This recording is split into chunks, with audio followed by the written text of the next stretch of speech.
India TV YouTube channel को subscribe करें और बेल आइकन दबाएं। इस वक्त की बड़ी खबर, काबुल एयरपोर्ट पर रॉकेट अटैक को लेकर अमेरिका के राष्ट्रपति जो बाइडेन को जानकारी दी गई है। अमेरिका ने यह साफ कर दिया है कि काबुल एयरपोर्ट पर चल रहा रेस्क्यू मिशन अभी जारी रहेगा। आज सुबह एक गाड़ी से काबुल एयरपोर्ट की तरफ 5 रॉकेट दागे गए थे, जिन्हें अमेरिकी एयर डिफेंस सिस्टम ने नाकाम कर दिया। उसके बाद आप जानते हैं कि 31 अगस्त तक की डेडलाइन है और रेस्क्यू ऑपरेशन पर आतंकी खतरा भी मंडरा रहा है। इसके बावजूद ये जानकारी दी गई है कि रेस्क्यू ऑपरेशन और यहां से निकलने वालों का एयरलिफ्ट लगातार जारी रहेगा। इस वक्त की बड़ी खबर, काबुल एयरपोर्ट को निशाना बनाकर रॉकेट अटैक हुआ, उसे हवा में ही न्यूट्रलाइज कर दिया गया अमेरिकी एयर डिफेंस सिस्टम के द्वारा। लेकिन अब अमेरिका का एक और बयान जो बहुत ही महत्वपूर्ण है, तालिबान की डेडलाइन का फाइनल काउंटडाउन शुरू हो चुका है। 24 घंटे का वक्त बाकी है और अमेरिका का कहना यह है कि रेस्क्यू ऑपरेशन उनका लगातार जारी रहेगा। नागरिकों को एयरलिफ्ट करने का काम लगातार जारी रहेगा। ये तस्वीरें आप देख रहे हैं, काबुल में रॉकेट अटैक जो हुआ, जिस गाड़ी से किया गया उसे भी तबाह कर दिया गया और जो रॉकेट दागे गए थे एयरपोर्ट को निशाना बनाकर, उसे भी हवा में अमेरिका के एयर डिफेंस सिस्टम ने न्यूट्रलाइज कर दिया। और अब एक बड़ी जानकारी आ रही है अमेरिका से, काबुल में रेस्क्यू ऑपरेशन चलता रहेगा। क्या काबुल एयरपोर्ट पर हमले को लेकर और भी कई सारे अंदेशे और कई सारी शंकाएं हैं सामने, इस पर भी हम डिटेल लेंगे, क्योंकि आतंकियों का टारगेट इस वक्त अमेरिकी नागरिक, अमेरिकी फोर्स के जवान और साथ ही वो तमाम लोग जो इस देश को छोड़कर बाहर निकलना चाहते हैं वो हैं। ऐसे में एयरपोर्ट पर और आतंकी हमले किए जा सकते हैं, जिसके कई बार इंटेल रिपोर्ट सामने आ चुकी है।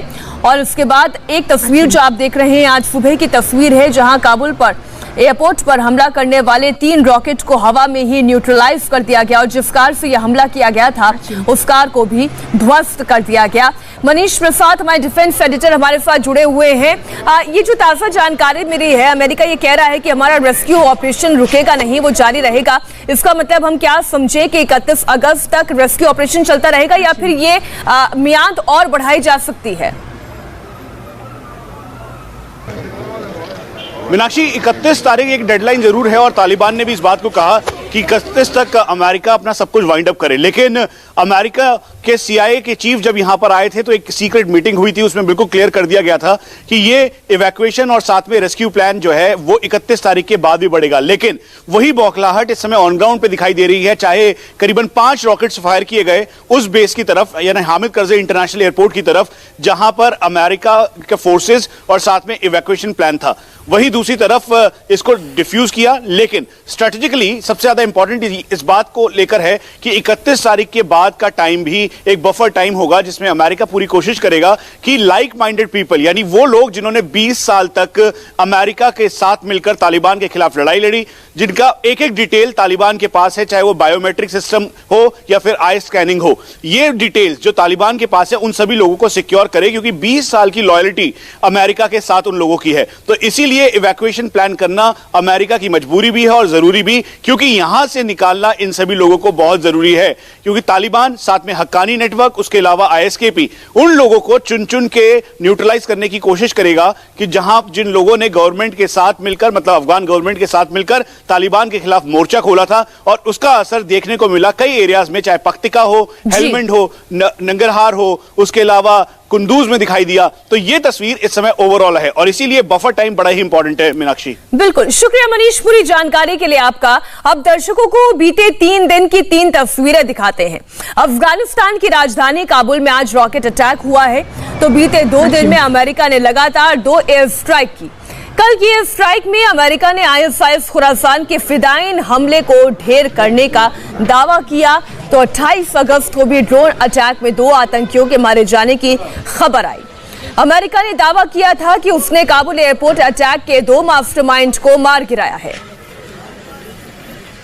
काबुल धमाकों से लगातार दहल रहा है। अमेरिका काबुल छोड़ने से पहले ISIS खुरासान के आतंकियों को टारगेट कर रहा है और कल भी फिदायीन हमलावर पर एयर स्ट्राइक हुई।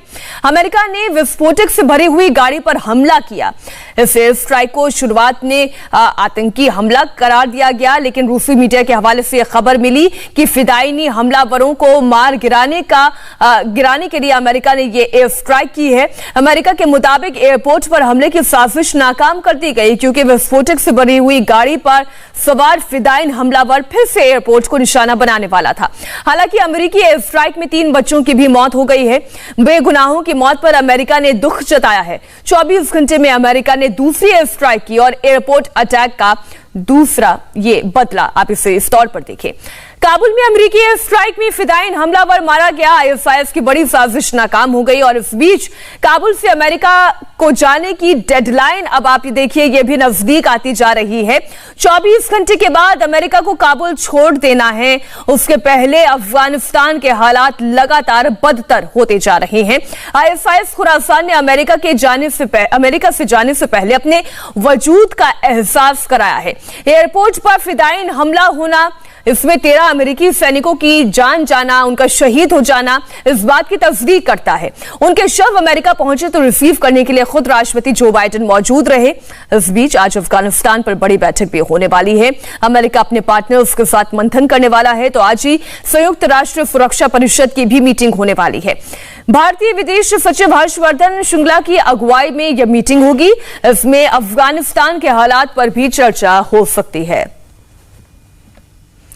तो तालिबान और अफगानिस्तान में लगातार बदल रहे घटनाक्रम पर हम लगातार इंडिया टीवी पर आपको अपडेट देते रहेंगे, लेकिन फिलहाल वक्त एक छोटी सी ब्रेक का, और ब्रेक के बाद देखिए खबर उत्तराखंड से। उत्तराखंड में बादल फटने के कारण कैसी तबाही आई।